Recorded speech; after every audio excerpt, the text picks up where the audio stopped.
Bueno,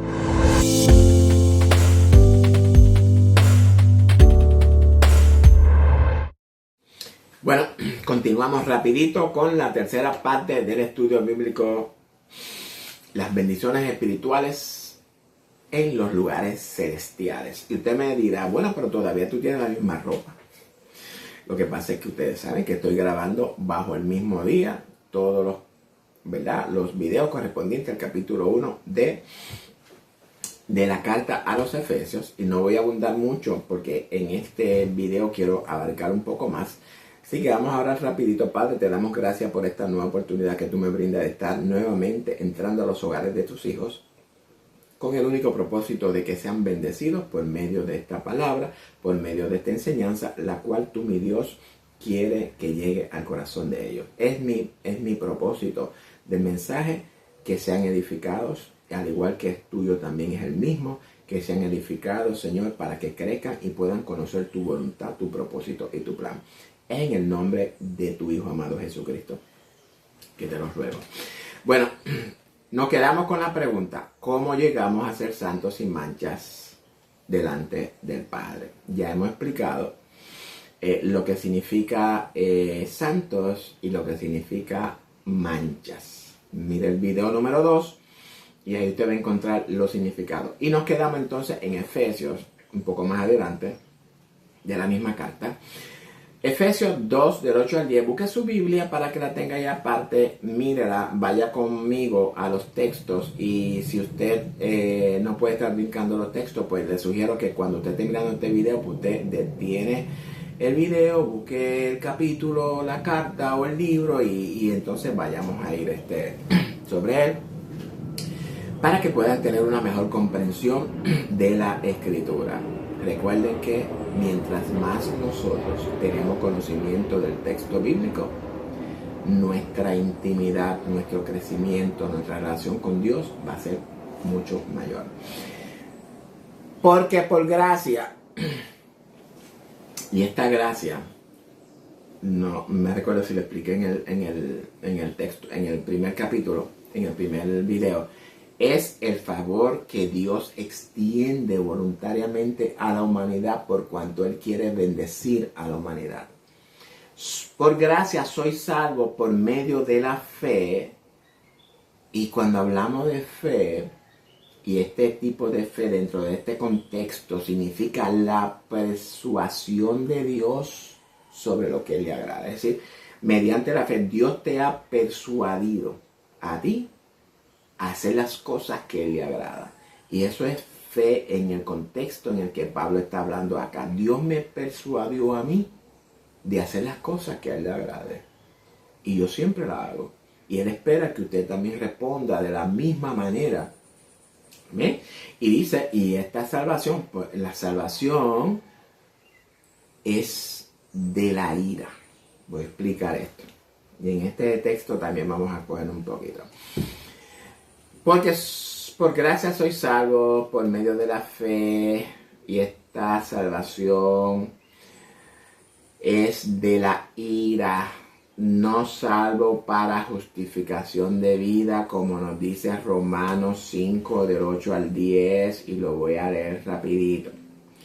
Mas Dios muestra su amor para con nosotros, en que, siendo aún pecadores, y cuando habla de nosotros, está hablando de todo el mundo, Cristo murió por nosotros, por toda la humanidad. Pablo aquí en ningún momento transmite la idea de que Cristo murió por la iglesia solamente, amados.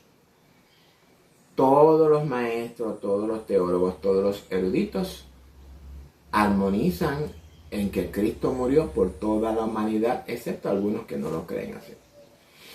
Eso es un principio bíblico. Por tanto, todas las enseñanzas que nosotros hablemos de la salvación tiene que estar fundamentada en ese principio bíblico, que es el mismo que vimos en Génesis.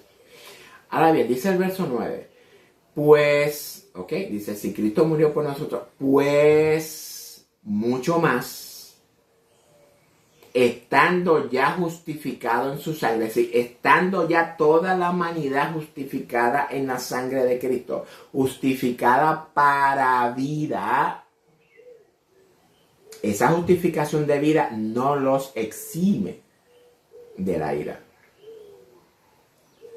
Estando ya justificado en su sangre, por él seremos salvos de la ira. Es decir, que por medio de la fe en Jesucristo, porque nosotros somos los que hemos creído en el sacrificio de Cristo, es decir, Dios nos justifica para vida a todos. Y dice ahora, mucho más por Él, es decir, porque hemos creído en eso. Recuérdense lo que le estaba hablando, de que las creencias, las bendiciones se hacen una realidad en nuestra vida cuando las creemos. Si usted no cree, usted no puede ser bendecido. Es un principio bíblico. Mucho más, dice, por él seremos salvos de la ira. Por eso está hablando aquí de una salvación de la ira. Esto que no está puesto, ¿verdad?, en el bosquejo, pero lo voy a explicar. La humanidad es salva por gracia. Esa es la salvación por gracia. Sin embargo, nuestros teólogos y eruditos han determinado por su propia cuenta y han dicho que esa gracia de la salvación es de la ira. Y aunque sí, también la salvación de la ira es por la misma gracia, pero estamos hablando de dos salvaciones. Una es para la vida y otra es para el reino. Porque hay un principio bíblico que se estableció en el Génesis, cuando Dios sacrifica a los corderos, implícitamente, porque no está registrado. Ese sacrificio en el huerto es tipología del sacrificio de Jesús. Es decir, Dios redime a Adán y a Eva. Y por consiguiente, toda la humanidad es redimida. Por cuanto dice Pablo que si por el pecado de Adán y Eva todos murieron, es obvio, ¿verdad?, que la causa del pecado tuvo consecuencia universal. Es obvio que también por la muerte de Cristo la redención tenga consecuencias universales también. Y es a eso a lo que Pablo se refiere. Pero mucho más, es decir, estamos justificados para la vida. Pero aparte de ser justificados para vida, entonces ahora por medio de la fe en Él, porque hemos creído en ese sacrificio, el mundo no lo cree. Pero van a vivir. Pero eso lo vamos a hablar un poco más adelante. Pero dice Pablo, pero nosotros que hemos creído, entonces somos salvos ya de la ira. Porque la salvación por gracia de la humanidad no los exime de la ira. Porque para que tú seas eximido de la ira, tú tienes que creer en esa obra de Jesucristo como sustitución tuya, para que entonces eso se haga una realidad en tu vida. Pero vamos a hablar de eso más adelante. Porque si siendo enemigos fuimos reconciliados con Dios por la muerte de su Hijo, ¿quiénes fueron reconciliados con Dios? Toda la humanidad fue reconciliada con Dios por la muerte de su Hijo. Mucho más. Así que sí, estamos hablando de algo adicional para nosotros. Estando reconciliados, seremos salvos por su vida. ¿Salvos de qué? Pues vamos a hacer lo mismo que dijo en el texto anterior. Vamos a ser salvos de la ira. Y vamos a ser salvos por la vida de Jesús. Es importante, amados, que nosotros entendamos la Escritura. Porque nosotros nos han enseñado a obedecer todo lo que nos enseñan, pero no nos han enseñado a cuestionar todo lo que nos enseñan. Somos muy dados a leer como lee el papagayo, sin pensar, sin analizar. Y estos textos tenemos que analizarlo palabra por palabra, sus comas y sus todas, porque Dios es claro en su palabra, amado. Pero si nosotros So, mira, una de las cosas que ha surgido en mi vida y es que yo no miro televisión. No tengo televisión y tengo sobre 10 años que no sé lo que es la televisión en mi vida. Ni la radio tampoco. ¿Por qué? Porque mi tiempo es para escudriñar la Biblia, es para estudiarla, es para meditarla, es como para hacer como le dijo el Señor a Josué, que medite en la ley de día y de noche, amados. Cuando nosotros creamos ese texto que establece Dios en Josué, que cuando nosotros meditamos en la palabra de día y de noche, sin apartarnos ni a diestra ni a siniestra, todo lo que nosotros emprendamos prosperará. Si nosotros creemos eso, eso va a ser una realidad en nuestra vida. Y yo lo he podido experimentar y puedo dar testimonio. Ahora bien, eso que dice de emprender no se refiere a emprender cosas en la vida. Emprender cosas en el Señor, aunque también se puede extender a las cosas de la vida porque usted está dentro de la voluntad de Dios. Así que somos salvos. ¿Okay? Ahora primera de Juan 2:2. Y Él, es decir, Cristo, es la propiciación por nuestros pecados. Y cuando estamos hablando de ser propicio o propiciación, lo que quiere decir que Cristo carga con nuestros pecados, con nuestras culpas. Es decir, nuestros pecados, nuestras culpas son imputados a Cristo. Y la transferencia es que la justicia de Cristo es imputada a nosotros. Ok. Dice, y Él es la propiciación por nuestros pecados. Pero fíjate lo que dice Juan. Y esto la gente no lo entiende y no lo lee. Y no solamente por los nuestros. Y cuando dice, y no solamente por los nuestros, los santos, porque está hablando ahí en caso de la iglesia, sino también por los de todo el mundo. Entonces, amados, y es aquí donde yo a veces digo, Dios mío, pero ¿cómo digo las cosas para que la entiendan? Juan nos dice, y esto es un principio que está establecido en Juan, en Pedro, en Pablo, en todos, dice que Cristo es propiciatorio de toda la humanidad, no solamente de nosotros la iglesia, sino de toda la humanidad. Y cuando hablamos de propiciación, lo que quiere decir que Cristo, los pecados de la humanidad fueron imputados a Él, amados.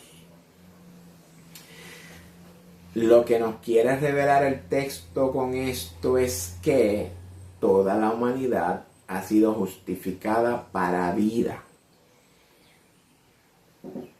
Pero esto tenemos que escudriñarlo a la luz de toda la Escritura.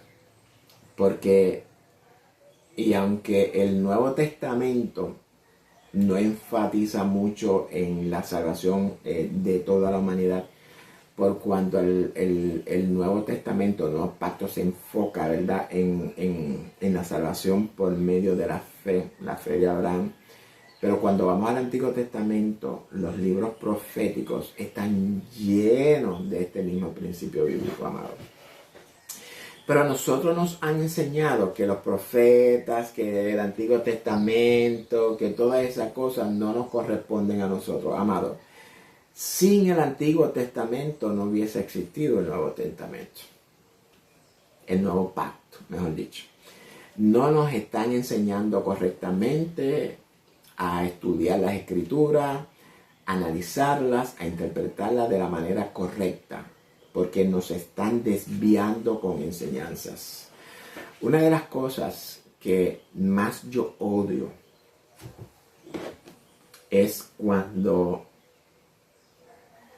en la congregación dice, vamos a hablar, por ejemplo, del matrimonio. buscan unos textos bases para hablar del matrimonio. Y esos textos bases no hablan del matrimonio como ellos lo quieren llevar. Y extraen a su manera, fuera del contexto, la aplicación del matrimonio y dejan rezagada la enseñanza que Dios no quiere transmitir. Odio eso, cuando yo veo esos estudios bíblicos que Dios, pero, y lo que Dios nos está transmitiendo, ¿dónde lo vamos a dejar, amados? Pero nos hemos dedicado a sacar estudios de ahí, sacar las partes que me llevan a entender algo acerca del tema que estemos estudiando, pero la base, lo principal, la esencia del texto, el mensaje que Dios nos quiere transmitir, se queda muerto. Y así estamos todos, amados. Busque la Biblia, escudriñala. Ahora bien, todo el mundo rescatado. Vamos a ver lo que quiere decir salvo. Salvo en el diccionario Strong es el 4982, que quiere decir soso, con Z, soso, salvo o rescatado. Propiamente, liberar del peligro y ponerlo a salvo. Usado principalmente de Dios rescatando a los creyentes, a los que creen, de la pena y del poder del pecado. Lo que es salvado, rescatado de la destrucción y llevado a la seguridad divina. Es decir, Dios en su ira, en el juicio, nos va a salvar de la ira. Sin embargo, a los demás, los que no están escritos sus nombres en el libro de la vida del Cordero, esos van a enfrentar la ira de Dios. Porque van a enfrentar la ira de Dios, van a morir. ¿Cuál es el principio bíblico que hemos establecido? Que toda la humanidad es justificada para la vida. Por tanto, amados, si hay un principio bíblico establecido que dice que todo ser humano es justificado para la vida, ¿cómo nosotros vamos a malinterpretar los textos de Apocalipsis 20 y de todo los texto que habla Jesús en cuanto si tú te comportas de esta manera, va a ser echado al fuego eterno o va a ser echado al infierno, como una mala interpretación de nosotros, o al quemadero de fuego, que es una simbología también. ¿Cómo nosotros vamos a pensar eso cuando hay un principio bíblico que dice de todas maneras ser salva? Busquen el estudio que yo preparé de Sofonías, capítulo 1 también. En exclusivo el estudio bíblico número 2 que habla del capítulo número 7. Ahí yo detallo con exclusividad lo que es la ira de Dios. No la voy a explicar aquí, amados. Salvo se refiere también a la obra salvadora del Señor en el creyente. Estamos hablando del creyente. Dios nos salva de la ira. Y se aplica a los 3 tiempos en el Nuevo Testamento, griego, pasado, presente y futuro. El creyente, el santo, ha sido salvado. ¿Salvado de qué? De la ira. El concepto de la salvación de toda la humanidad se encuentra en el antiguo pacto, como dije anteriormente. Y en el nuevo pacto se enfatiza la fe de Abraham y no las obras. Es decir, que el nuevo pacto tiene como fundamento la obra redentora, expiatoria y sustitutiva de Cristo a favor de toda la humanidad, con énfasis en el reino. El nuevo pacto no habla mucho de eso. ¿Por qué? Porque da por entendido que el antiguo pacto habla de todo eso. Y por tanto, si el antiguo pacto es tan amplio en todo eso, lo dejan para que nosotros los estudiemos directamente del antiguo pacto. Eso es todo, amado. Y esto no de vosotros, pues es un don de Dios. Así que ni la fe, ni la salvación provienen de nosotros. Son regalos de Dios. No por obra para que nadie se gloríe. Estamos hablando aquí de gracia extendida de parte de Dios libremente a favor de toda la humanidad porque quiere bendecir a toda la humanidad. Porque dice el texto, porque somos hechura, estamos hablando de un producto, de un resultado suya, creados. Cuando hablamos aquí de una creación, estamos hablando, como dice Pablo, de un nuevo hombre creado a la semejanza de Cristo. Eso es lo que somos creados en Cristo Jesús para buenas obras o intrínsecamente buenas obras, que es el Strong 18 agatos, inherentemente, intrínsecamente bueno. Esas obras son el resultado de lo que se origina de Dios en la vida del creyente. Es decir, es nacido y fortalecido por Él a través de la fe o de la persuasión divina en el creyente. Esas obras, ¿verdad?, que Dios preparó de antemano, la cual Dios preparó de antemano para que anduviésemos en ella. Y cuando hablamos aquí de andar en ella o de preparar de antemano, 4282 de Trump, proetoimazo, que quiere decir listo y preparado. Dios ya ha preparado todos los escenarios físicos de la vida, por lo que cada uno ofrece nuestro máximo beneficio eterno. Cada uno nos ofrece nuestro máximo beneficio eterno. Esto se realiza viviendo en la fe de Cristo o en la persuasión forjada de Dios. Antemano también aparece en Romanos 23. Vuelve aquí a ilustrar todas las escenas físicas de la historia ya dispuestas a propósito por Dios desde la eternidad, amado.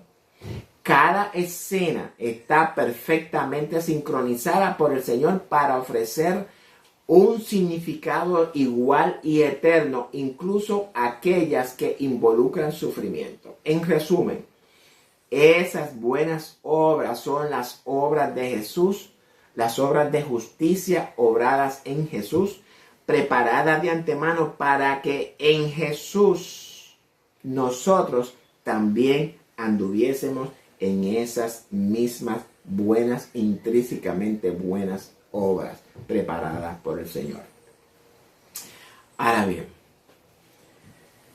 ¿qué pasa? Bueno, antes de esto,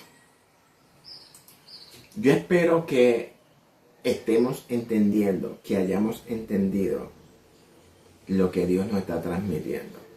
Recordemos que el propósito de esta carta es edificar a la iglesia, aumentarle la fe para que, por una manera explicativa del propósito de nosotros, la iglesia, que somos el cuerpo de Cristo, la iglesia que es la promesa de la simiente hecha a Abraham, la cual somos de bendición a todas las naciones de la tierra, amado. Eso somos nosotros, la iglesia.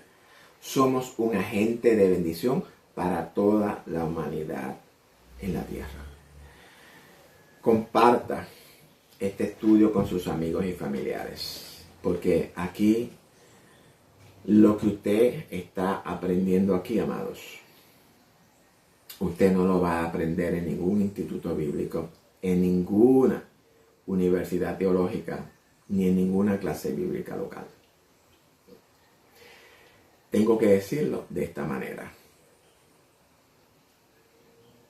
Aunque con esto no quiero trastocar, ¿verdad?, nuestras enseñanzas. Nuestras enseñanzas en las iglesias son buenas enseñanzas. Sin embargo, veo una deficiencia en las interpretaciones bíblicas, principalmente en las proféticas y en las escatológicas. La iglesia, nuestras congregaciones, se ha concentrado o ha puesto el énfasis en extraer enseñanzas del texto original que cuando comparamos la enseñanza con el texto original no guardan una relación, son incoherentes. ¿Quiere decir con esto que la enseñanza no es buena para la iglesia? Claro que sí, la enseñanza es buena para la iglesia. El problema radica en que estamos dejando de percibir la enseñanza que Dios nos transmite por medio del texto recibido. No quiero que me malentiendan, amados. Yo pertenezco a una iglesia. Tengo unos pastores que, digo yo, ¿verdad?, son buenos en el conocimiento bíblico. Claro, aclaro. No porque yo pertenezca a esta denominación o a esta iglesia quiere decir que yo armonizo ni estoy de acuerdo con las enseñanzas que predican. Porque hay algo que Dios me ha enseñado y es por medio de Juan, es que Juan nos dice que escudriñemos los espíritus, es decir, que los probemos si son de Dios o son del mundo.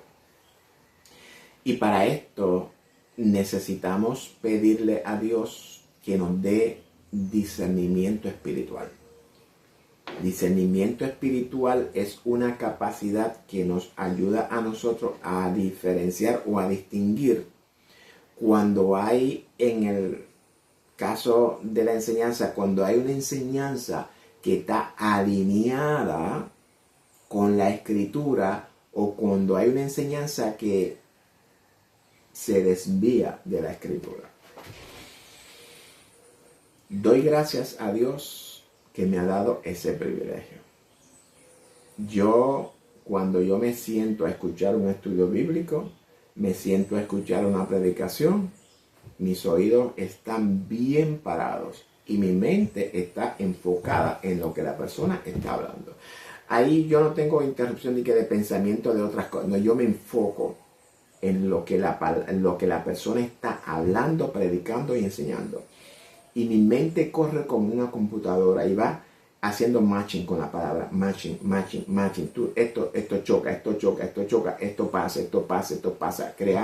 Yo creo, como decimos, un filtro. Esto pasa, esto no pasa, esto pasa, esto no pasa. Quiere decir que por eso yo voy a clasificarlos como falsos maestros. No, amados, no son falsos maestros, no son falsos predicadores. El problema radica en cómo ellos fueron formados en la escritura. Y ese es el problema mayor que estamos enfrentando en nuestra congregación, en la formación teológica, la formación bíblica. Porque, y esto me perdonan, y no con esto lo que quiere decir que yo no estoy en contra de los estudios ni seculares ni bíblicos, pero hay algo en la educación que no es factible, no es favorable para el ser humano, para ninguno. En la educación secular y en la educación cristiana. Ambas estrategias funcionan y son aplicadas tanto en la secular como en las cristianas. Desafortunadamente eso es así. Y estamos hablando de una manipulación. Y vamos al contexto cristiano. Esos libros de textos, de teología, de escatología, de cualquiera que sea el tema bíblico que se utiliza en los institutos, en los colegios, en las universidades, debemos de tener presente que son escritos por hombres de diferentes formas de pensar.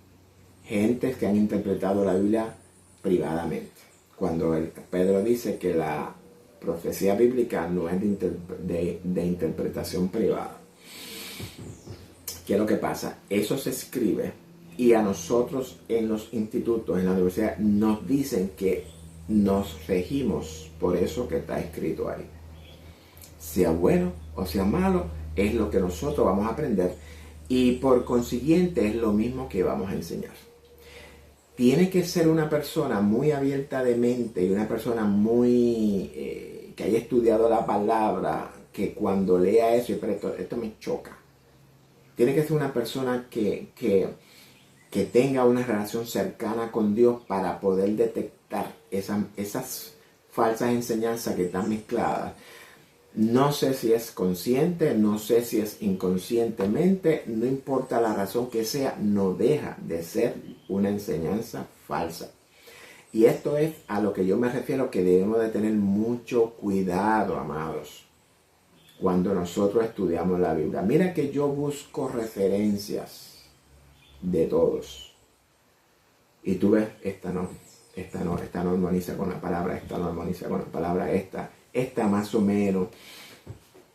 Y por eso que yo a veces invierto mucho tiempo en preparar estos estudios bíblicos, porque me cuesta tiempo mientras veo algo, y cuando yo veo algo que armoniza con la palabra, entonces me paro y me pongo a meditar en ella, Señor, esto, aquello, lo otro. Y el Señor entonces me va llevando poco a poco y me dice, sí, armoniza, y yo obviamente va construyendo en mí, en mi mente, eso, pero eso es conforme a lo que la palabra establece.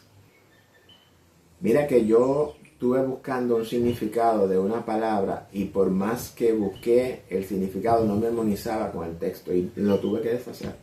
Óyeme, por diferentes formas no me armonizaba con el texto, o por lo menos con el contexto, no me armoniza, no puedo traer esa definición de esa palabra, porque no me armoniza.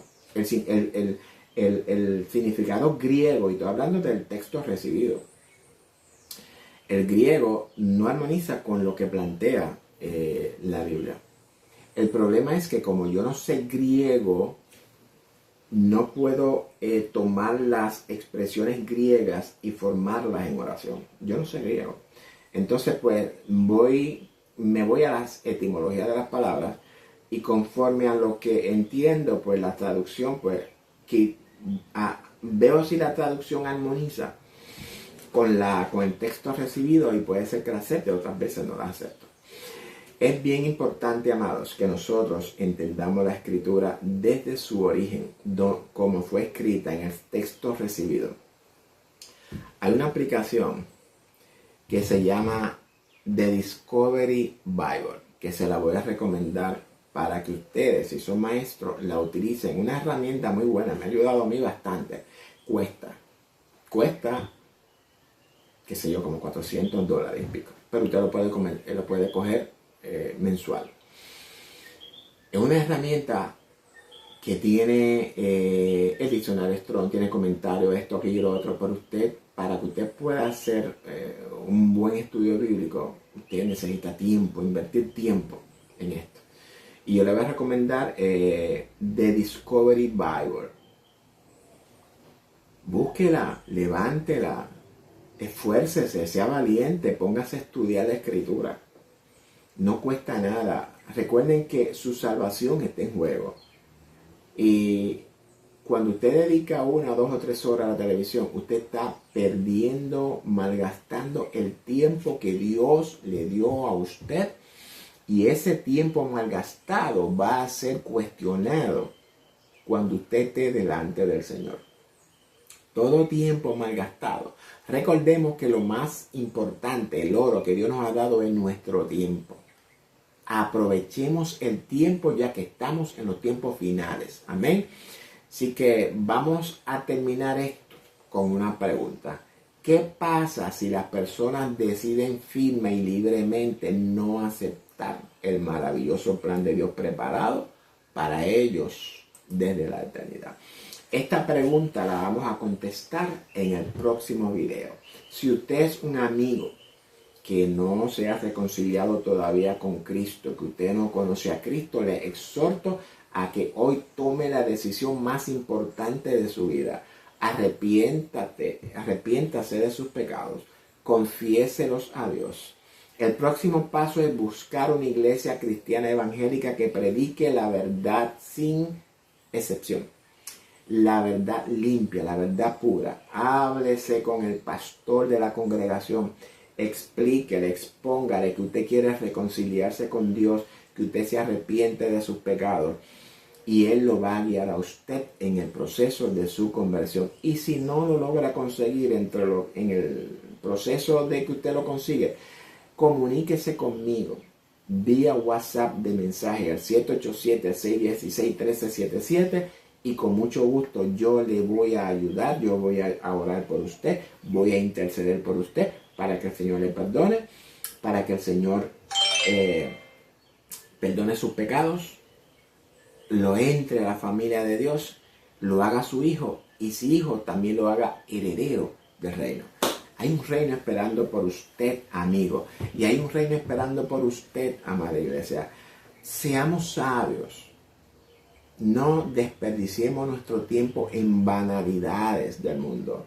El mundo de hoy está muy vano, el mundo de hoy, la iglesia de hoy se ha puesto orgullosa, vive en vanidad, envidiosa, porque ahora mismo la iglesia quiere tener todo lo mismo que el mundo tiene, vistiendo de una manera indecorosa, haciendo cosas indebidas, participando en fiestas, haciendo yugo desigual, y eso, amados, no entra en lo que es ser santos y sin manchas para Dios. Dios le bendiga. Nos vemos en el cuarto video de esta serie. En el nombre de Jesús.